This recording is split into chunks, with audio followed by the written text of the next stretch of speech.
Hi, this is Dr. Harris Jensen, uh, covering a topic that I hear a lot about. Is there any shame in asking for help for a mental health condition? Uh, some people feel ashamed to ask for help for anything. Others, well, it's just any medical thing or any traditional medicine concern. And for others, their sense of shame is just a very narrow scope, like asking for help for a mental health condition. So let's talk about the bigger issue. What is shame? Uh, so shame comes from when you violate or break a boundary of a societal norm. So as a kid, I had big ears. And in sixth grade, some classmates called me Dumbo. So, because I had big ears. I didn't think they were big, but they did, and so I was really embarrassed. They also made fun of me because I was interested in science. I was nerdy. So they came from families that were farmers. They didn't spend all kinds of time reading about biology and the biology of wild waterfowl and such. That was weird. I was out of the societal norm. And one guy made fun of me, so I punched him and I got detention. But then I was cool. Like I stood up for myself. I was keeping with the societal norm. So societal norms sometimes make sense, and sometimes they're nutty as a fruitcake. But if you don't know that, then you can feel shame because you're believing these underlying beliefs that it's wrong to have big ears or to be bald or to have a mustache or whatever. Uh, so if you're feeling a sense of shame, ask, what's that about? What's the societal norm? Let's not confuse it with other emotions like guilt. So with mental health, why do people feel shame? It might be that people around them are ignorant and they think it's not normal to have a mental health issue. Mental health issues now occur with 20 to 30% of the population. It's acceptable among educated people. It's not acceptable among ignorant people, but why should you live your life down to people who just aren't aware of what mental health is? Mental health is just referring to the emotional experience of a chemical imbalance in your brain. There's chemical imbalances in every organ in our body, with literally a trillion working parts in your brain. There's no shame in some of them not working out right. With other organs in the body, they need help. So I get sunspots burned off my scalp now and then to prevent skin cancer. There's no shame in that, although it looks like I've got the plague or something, little black spots. But that's just normal in Colorado to take care of your skin because your skin can get problems. So there's no shame in having mental health issues, and don't feel guilty. So mental health issues are among the most inheritable of all medical conditions. If you want, you can go to ChatGPT and search, is mental health a medical condition? What are the causes of mental health issues? What are the genetics behind mental health issues? If you have depression, bipolar, anxiety, ADHD, schizophrenia, things like that, that's inherited. And you can Google search the topic. But in one study, identical twins were looked at, and if one twin had bipolar, it was something like 60 to 70% of the second twin would have bipolar. With depression, if one twin got depression, then 50% got depression of the other twin. And there's similar statistics with anxiety, panic. PTSD is something different. And with schizophrenia, probably there's similar studies with twin studies where if one twin got schizophrenia, there was a much larger chance of the second twin getting schizophrenia because it's inheritable. Now they have even discovered what are the exact genetic markers for these issues. So there's no shame in having something that you were born with.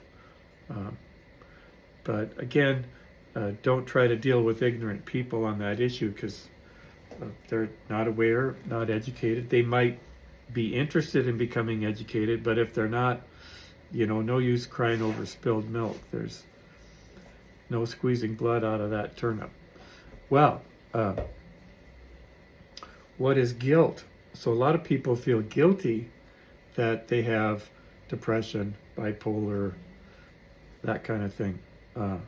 So whereas shame comes from violating a societal norm, guilt comes from violating a moral code. You should not lie. Well, if you lie, then you feel bad. Well, you should. That's appropriate sense of guilt. As a kid, I stole some candy bars from a convenience store. Boy, did I get in trouble. My mom lectured me. I felt guilty. Well, it's wrong to steal, to take from others without paying for it. So, other things might be having an affair. You commit to being with just one person and then you have a relationship with someone else. So you're breaking a moral code.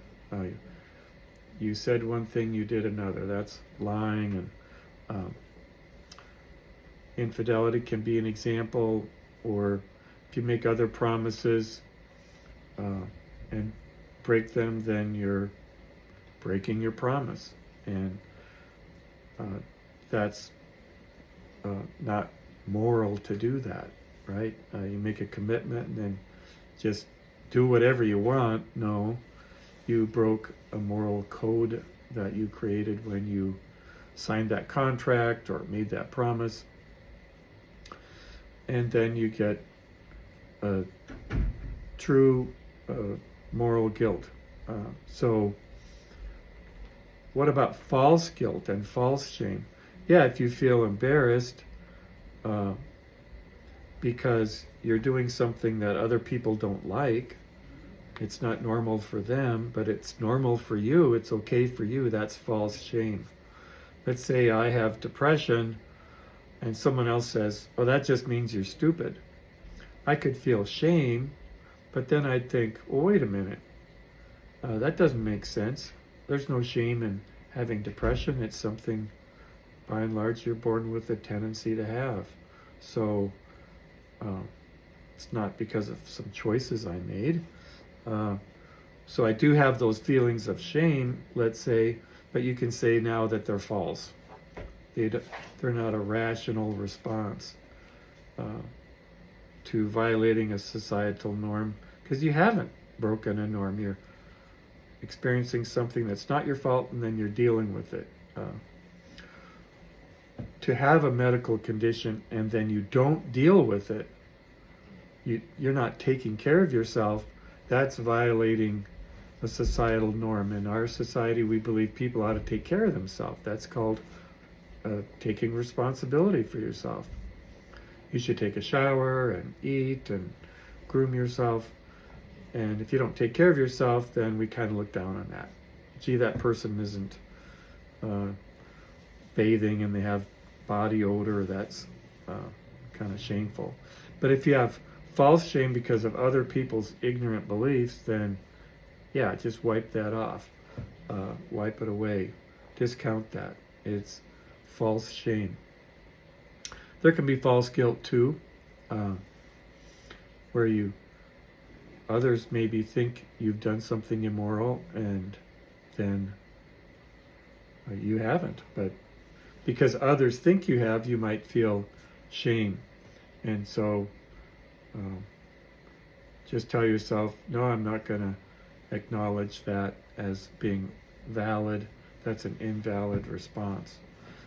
And now you're weeding out false shame, false guilt, and you're understanding where those feelings come from, and that gives you the upper hand because people can manipulate you, and many people don't take care of their mental health because it would be embarrassing, it would be shameful. What are the consequences? Well, there's a lot at stake.